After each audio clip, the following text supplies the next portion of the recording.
सीताराम। मैं बीना Sharma, astro numero गुरु। आज आपको बता रही हूँ नंबर मूलांक 1 के बारे में। जो भी 1, 10, 19 और 28 को पैदा होते हैं उन जातक का मूलांक 1 होता है। और 1 किसका स्वामी है? सूर्य का। 1 तारीख को पैदा होने वाले व्यक्ति का ग्रह स्वामी सूर्य होता है और उनकी पर्सनैलिटी भी सूर्य जैसी होती है। उनका मतलब कि वो नेचर वाइज भी उनका राजा, जैसे सूर्य को अपन प्लैनेट्स में राजा बताया गया है, तो राजा के हिसाब से वो अपनी नेचर को देखते हैं। तो 1 नंबर वाले जातक को सूर्य की पूजा अर्चना अच्छे से करनी चाहिए। उनको वही तांबे के लोटे में सूर्य को जल देना चाहिए। और हाँ, ध्यान रखें, जल कभी भी 1 नंबर वाले मूलांक को जल कभी भी खाली नहीं देना। अगर आप सूर्य को जल दे रहे हो तो उसमें आपको अपने वर्क पैलेस के हिसाब से या जो भी आप काम से कनेक्ट हो उसके हिसाब से उसमें चीजें डालनी चाहिए। समझ में आ रहा है मैं क्या बताना चाह रही हूँ आपको? जैसे आप कोई जॉब कर रहे हो गवर्नमेंट या अप्लाई कर रहे हो, उसके लिए आपको हल्दी का यूज करना है। हल्दी डाल के ही आप सूर्य देव को अर्घ देंगे। अगर आप किसी और सेक्टर में हो, फाइनेंशियल सेक्टर में हो, तो आपको गुड़ का यूज करना है। और गुड़, अगर इसके अलावा आप उसमें लाल पुष्प का भी यूज कर सकते हो। ऐसे मतलब कि खाली सूर्य को जल नहीं देना, आपको पानी में कुछ ना कुछ जरूर डालना है।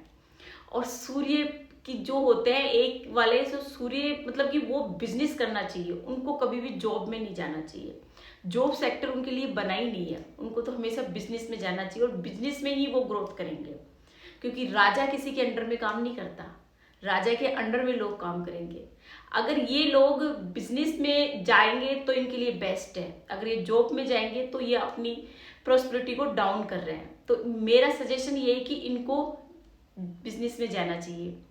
1 नंबर के मूलांकों का रंग क्या है? इनको ऑरेंज कलर सबसे अच्छा शूट करता है। ऑरेंज कलर इनको ज़्यादा यूज करना चाहिए। ऑरेंज बैंड पहनना चाहिए इनको। और इनको घड़ी पहनो तो ये मतलब कि चैन वाली घड़ी पहन सकते हैं, मेटल की पहन सकते हैं, इसका इनमें यूज बेस्ट है। और वस्त्र इनको हमेशा ऑरेंज कलर के ज़्यादा यूज करने चाहिए। व्हाइट के भी पहन सकते हैं, इनका ऐसा नहीं है कि इनके लिए कुछ जैसे ब्लैक इनके लिए सूटेबल नहीं है। इसके अलावा आप इनको जो भी वस्त्र ये पहने वो ठीक रहते हैं इनके लिए, इसके लिए कोई एक्स्ट्रा वो नहीं होता। 1 नंबर के जातक का क्या होता है, ये मतलब कि अगर इनका कंडक्टर 9 आ गया या इनका कुआ नंबर निकल के 9 आ गया तो फिर तो इनकी वाहवाही है, फिर तो ये मतलब कि नेक्स्ट अंबानी बनते हैं। अगर इनका ड्राइवर 1 है और इनका कंडक्टर 9 है तो वो इनका मुकेश अंबानी वाला डेट ऑफ बर्थ निकल के आ जाती है। तो फिर ये बिजनेस में बहुत ज्यादा ग्रो करेंगे। इनका अपोजिट नंबर या इनके दुश्मन नंबर इन पे इतना इफेक्ट नहीं डाल सकते। इफेक्ट तो डालते नंबर, बट इतना नहीं डाल सकते, क्योंकि ये 1 नंबर से जो रूल होते हैं उनके लिए इनके अपोजिट नंबर ज्यादा इफेक्ट नहीं डालते। फिर भी इनको अपने अपोजिट नंबर से थोड़ा सतर्क रहना पड़ता है। 1 नंबर वालों को 9 नंबर के साथ अगर इनका कनेक्शन हो जाए तो इनके लिए इससे बेस्ट कुछ है ही नहीं।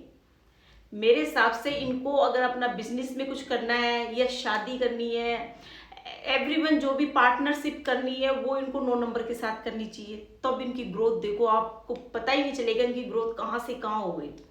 तो इनको कनेक्शन इनको 9 नंबर के साथ बना के रखना चाहिए। और इनको अगर एडवाइस लेनी है या इनको अपना सलाहकार रखना है तो इनको 3 नंबर वाले को रखना चाहिए, क्योंकि 3 नंबर से बेटर इनको कोई सलाह दे ही नहीं सकता। हाँ, अगर इनको अपनी रिसेप्शनिस्ट के हिसाब से अपने मतलब बिजनेस में रिसेप्शनिस्ट या जो होते हैं इनके वर्क के हिसाब से, तो वो आप इनको 2 नंबर वाले ये रख सकते हैं, ये इनके लिए काफी सुटेबल है। 9 नंबर इनके लिए सबसे बेस्ट है। अपने पार्टनरशिप के हिसाब से इनको 9 नंबर बहुत ज्यादा है। और इनको बिजनेस में जो ये ग्रो करेंगे ना, वो ये जॉब में कर ही नहीं सकते। ये नहीं कि 1 नंबर वाले गवर्नमेंट जॉब नहीं कर सकते, गवर्नमेंट जॉब कर सकते हैं और करते हैं, अच्छा होता है, लेकिन ये इनके लिए है ही नहीं, ये सेक्टर इनके लिए बना ही नहीं है। इनको तो बिजनेस करना चाहिए और बिजनेस ही इनके लिए सबसे बेस्ट होता है। अगर आपको मेरी वीडियो अच्छी लगी तो प्लीज लाइक कीजिए, सब्सक्राइब कीजिए और शेयर करना ना भूलिए। सीताराम।